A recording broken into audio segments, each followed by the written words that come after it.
कराची के 5 अजला में ज़िमनी बल्दियाती इंतखाबात हैं। गैर हतमी और गैर सरकारी नताइज आने का सिलसिला अभी जारी है। सिटी 21 ने जिम्मेदाराना सहाफ़त का मुजाहरा करते हुए सबसे पहले शाम 6 बजे सबसे पहला नतीजा नशर किया। गैर हतमी गैर सरकारी नताइज के मुताबिक पीपल्स पार्टी का पलड़ा भारी है और पोलिंग सुबह 8 बजे शुरू हुई, जो बगैर किसी वक्फे के जारी रही है। हमारे नुमाइंदे आजिज़ जमाली हमारे साथ मौजूद हैं। आजिज़, बताइएगा गैर हतमी और गैर सरकारी नताइज के मुताबिक अभी तक किसका पलड़ा भारी लग रहा है? जी देखिए, दो बड़े हल्के थे, दो बड़े मुहारके थे, जिनमें mayor Murtaza Wahab, deputy mayor Salman Abdullah Murad दोनों उम्मीदवार थे। दोनों का पलड़ा अभी तक भारी है। मेरे पास नताइज हैं, वो मैं आपसे अपने नाजरीन से शेयर करता चलूं। ये यूसी 7 गडाफ है, जिसको हमने पूरा दिन कवर किया। इसके 12 पोलिंग स्टेशन का नतीजा इस वक्त तक हमारे पास आ चुका है।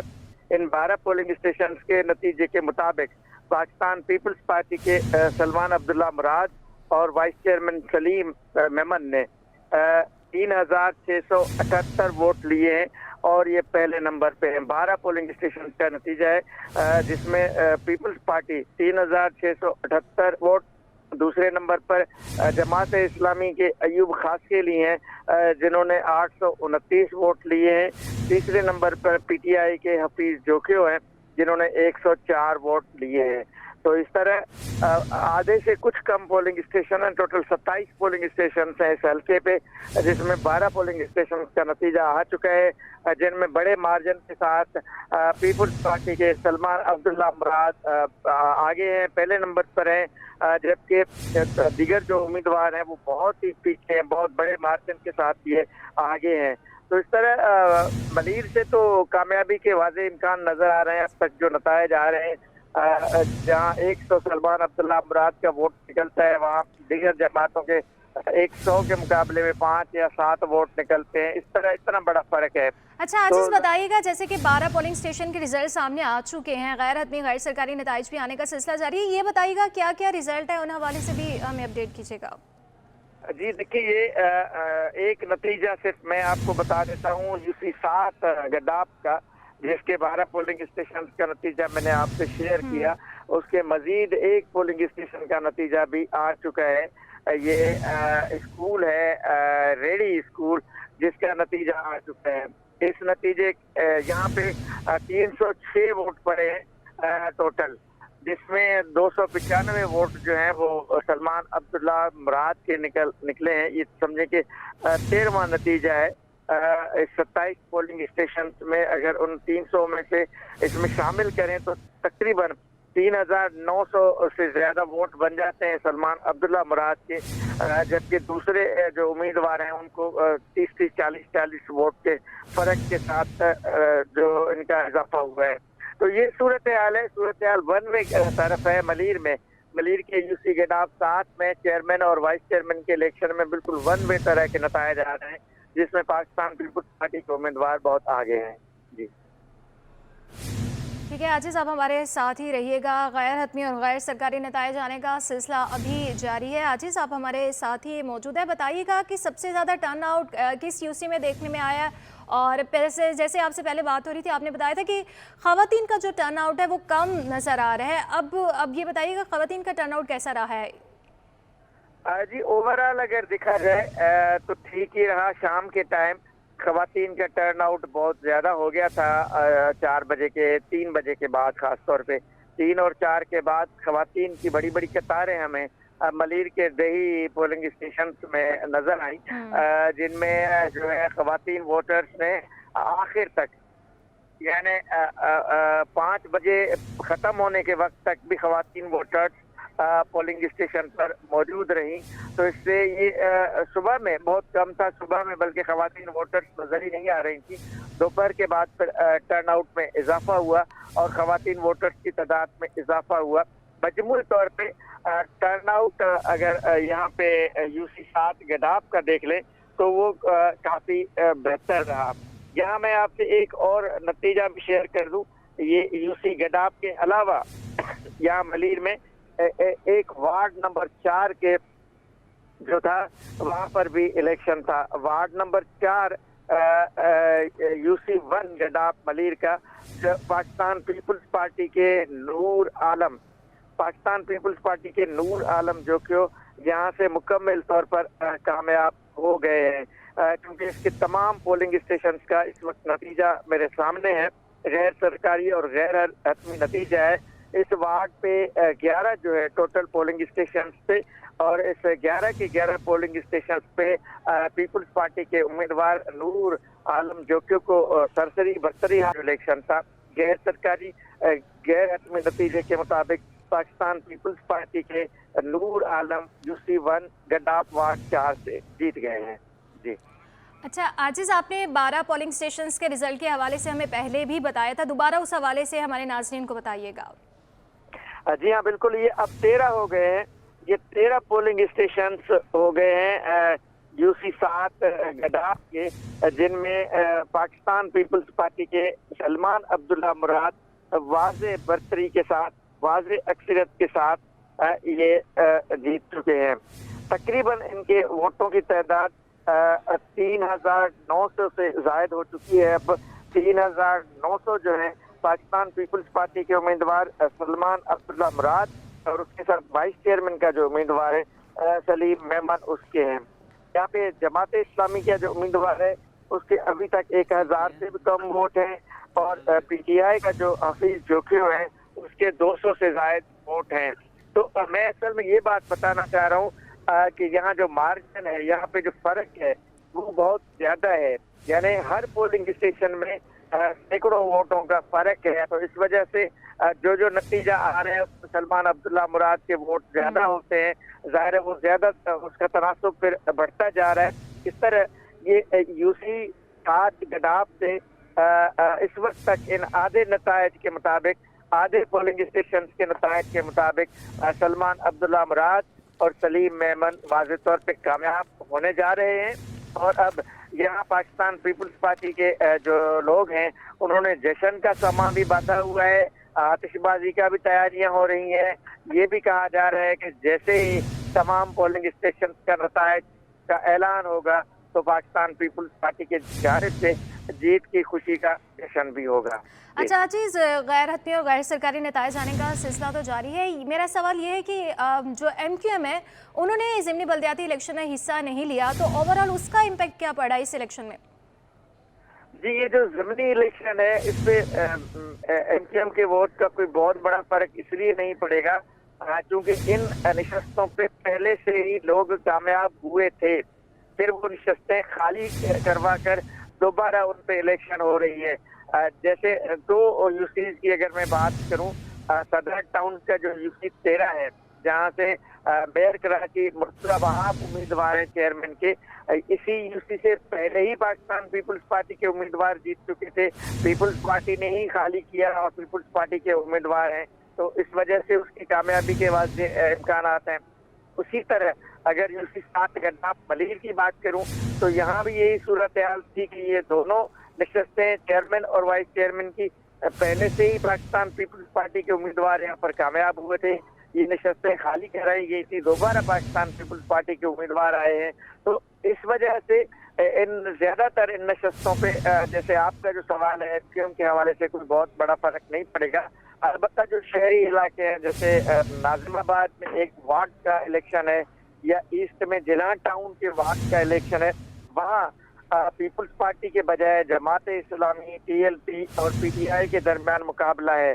तो जनरल जो इलेक्शन हुए थे बल्दियाती उसमें MQM के बाइकाट से जमात इस्लामी और कहीं PTI दोनों को फायदा हुआ था, कहीं पाकिस्तान पीपल्स पार्टी ने भी फायदा लिया कुछ इलाकों में उसका। अच्छा तो अजीज, गैर हतमी और गैर सरकारी नताइज की अगर हम बात करें तो यूसी 7 में गडाफ में जो है 13 पोलिंग स्टेशन के रिजल्ट आप हमें बता रहे हैं कि आ चुके हैं, तो बताइएगा कि कितने पोलिंग स्टेशन है यहाँ पर? जी ये यूसी गडाफ के 27 पोलिंग स्टेशन हैं, जिसमें से 13 पोलिंग स्टेशन का नतीजा अब तक हमारे पास गैर हतमी नतीजा आ चुका है, जिसमें सलमान अब्दुल्ला मुराद को वाज़े बरतरी है, यानी बरतरी भी सनोयत की है कि एक तरफ 4,000 वोट हैं और एक तरफ 1,000 वोट भी नहीं है। तो यानी जो नंबर 2 उम्मीदवार है उसके 900 समथिंग वोट हैं, जो नंबर 1 उम्मीदवार है सलमान अब्दुल्ला मुराद, उसके लगभग 4000 वोट हैं। तो इतना बड़ा फर्क है। ये जितने भी पोलिंग स्टेशन के नतायज इन 13 पोलिंग स्टेशनों के आए हैं, एक एक पोलिंग स्टेशन पे यही सूरत हाल है मार्जिन का। तो इसमें आप अंदाजा कर सकती हैं कि आने वाले जो नतायज होंगे उनका रेशो तकरीबन यही रहेगा। तो बाकी रिजल्ट कब तक आ जाएंगे आजिज जमाली? क्या कहा जा रहा है कि कब तक तमाम रिजल्ट अनाउंस कर दिए जाएंगे? रिजल्ट कंपाइल हो रहे हैं मुख्तलिफ पोलिंग स्टेशन, कहीं जल्दी कहीं ज्यादा। अभी भी बाज़ पोलिंग स्टेशन पे गिनती का अमल जारी है, लेकिन ज्यादातर 90% पोलिंग स्टेशन पे गिनती का अमल हो चुका है। लेकिन गिनती का अमल मुकम्मल होने के बाद जो तमाम जमातों के पोलिंग एजेंट वहाँ पे मौजूद होते हैं, तो वो अपना नतीजा लेकर बाहर निकलते हैं। तो तमाम पोलिंग एजेंटों को प्रिजाइडिंग अफसर की जानिब से नतीजा फराहम किया जाता है। जब ये नतीजा प्रिजाइडिंग अफसर की जानिब से जारी होता है, पोलिंग एजेंट को मौसूल होता है, उसके बाद फिर हमारे यानी या किसी उम्मीदवार तक पहुंचता है या फिर हम तक पहुंचता है। उसके बाद हम इसको अनाउंस करते हैं। जब तक इसका बाकायदा जो तहरीरी नतीजा है वो सामने नहीं आता, हम कोई ऐलान नहीं करते। तो आने वाले 1 से 1.5-2 घंटे में ये तमाम नतायज मेरा ख्याल है मुकम्मल हो जाएंगे। अच्छा आजिज जमाली, दिन भर की सूरत हाल की अगर हम बात करें तो सिक्योरिटी के इंतजाम के हवाले से भी हमें अपडेट कीजिएगा, क्योंकि कुछ जगह पे हमने सुना है कि लड़ाई झगड़े के कुछ वाकयात हुए। तो बताइएगा ओवरऑल किस तरह से देख रहे हैं आप?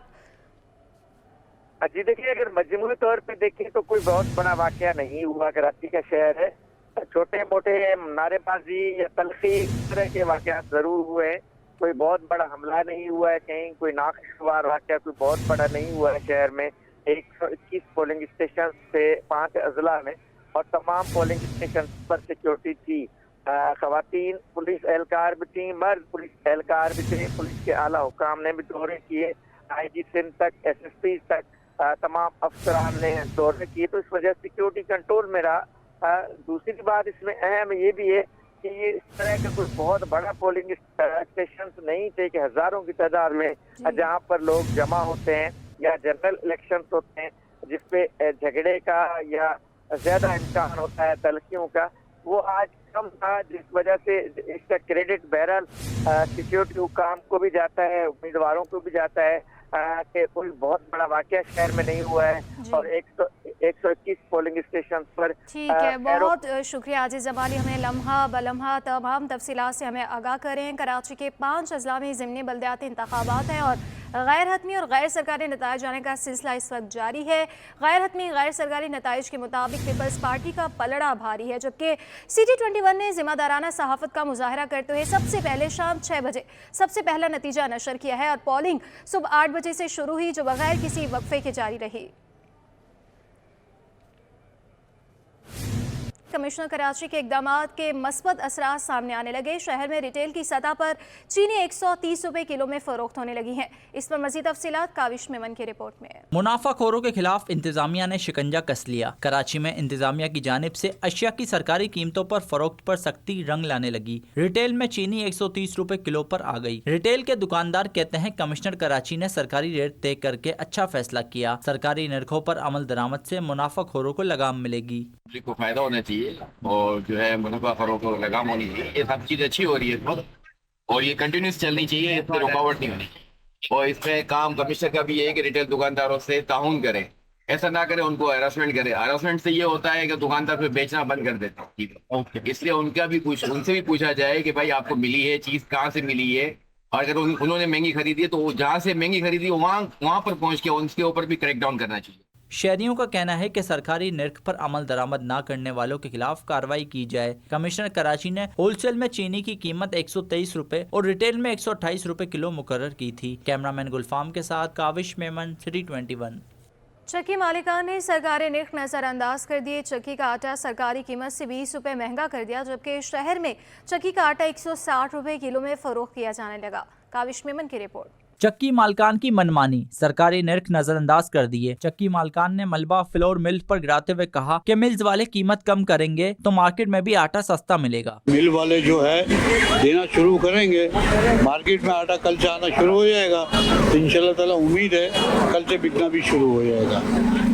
यूँ कि नोटिफिकेशन जो है कल निकाला है इन लोगों ने, तो आज इतवार है, जाहिर बात है बंद है, मिल वगैरह भी कल से मिल वाले देना शुरू करेंगे, तब इजी काम हो जाएगा इंशाल्लाह ताला। शहरियों ने शिकवा किया कि आज भी आटा 160 रुपए किलो में मिल रहा है, सरकारी निर्खों पर अमल नहीं हो रहा है। तो बहुत कुछ कहते हैं, डॉलर इतना पीछे आ रहा है, ये लोग तो एक मानने को तैयार नहीं।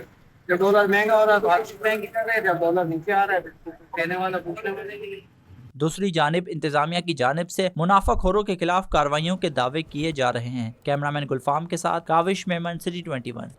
कराची में महंगाई का राज बरकरार है और अंडे भी आम आदमी की पहुंच से दूर हो गए। सरकारी निकनामे के मुताबिक अंडों की कीमत 290 रुपये फी दर्जन, जबकि दुकानों पर 340 रुपये दर्जन फरोख्त किए जा रहे हैं। इस पर मजीद तफसीलात जानेंगे आयमा खान की रिपोर्ट में। मौसम सरमा के आगाज से कबल ही अंडों की कीमतें आसमान से बातें करने लगी। शहर में 15 से 20 रुपए में फरोख्त होने वाला अंडा तकरीबन 30 रुपए पर पहुंच गया। हालांकि सरकारी नरखनामे के मुताबिक एक दर्जन अंडे की कीमत 290 रुपए मुकर्रर है। दुकानदारों का कहना है कि मुर्गी की फीड महंगी होने के बायस अंडों की कीमत भी बढ़ाई गई है। हमें भी अंडा सरकारी रेट के मुताबिक नहीं मिल रहा। जो मेन वजूहत हैं वो फार्मर ही हैं, वही बता सकते हैं कि क्यों महंगा बेच रहे हैं। कमिश्नर साहब ने रेट 290 का निकाला है, लेकिन उस पर कोई अमल दरामद नहीं हो रहा। ये तो कमिश्नर साहब ही अमल दरामद करा सकते हैं। इतने महंगे अंडे नहीं होने चाहिए। एक आम आदमी 20 रुपये तक तो अंडा अफोर्ड कर सकता है, 30 का अफोर्ड नहीं कर सकता। जितनी सैलरीज हैं तो इसके ऊपर हुकूमत कुछ गौर करे तो गरीबों के लिए कुछ भला हो सकता है। चेक एंड बैलेंस हो जाए तो बेहतरीन है। जैसे दूध पे किया है तो पूरे कराची में इस टाइम दूध बिक रहा है 200 रुपये, तो अंडे भी बिक सकते हैं। अंडे की कीमत से मुतालिक शहरियों का कहना है कि महंगाई ने परेशान कर दिया है। अंडे की कीमत 150 से 180 रुपए दर्जन तक होनी चाहिए। अंडे ऑटोमेटिक महंगे होंगे, गोश्त भी महंगा होगा, मुर्गियाँ मर रही होंगी, शार्टेज हो जाएगी। कल अखबार टीवी के ऊपर आ रहा था, अभी हम क्या कर सकते। ये बेचारा ना तो अंडे लाता है ना अंडे देता है, ये उधर से खरीदता है हमें दे देता है। हम रोज़ रोज़ाना 340 रुपये का दर्जन अंडा लेते हैं। आम के लिए तो 180 190 का होना चाहिए, या 250 का होना चाहिए, इससे ज़्यादा नहीं होना चाहिए। क्योंकि जितनी इनकम है, जितनी तनख्वाह है, उसी लिहाज से आदमी चीज़ खरीद सकता है। शहरियों ने इंतजामिया से अपील की है कि अंडों की बढ़ती कीमत को कंट्रोल किया जाए ताकि गरीब आदमी इसे इस्तेमाल कर सके। कैमरामैन इमरान एके के साथ आयमा खान, सिटी 21।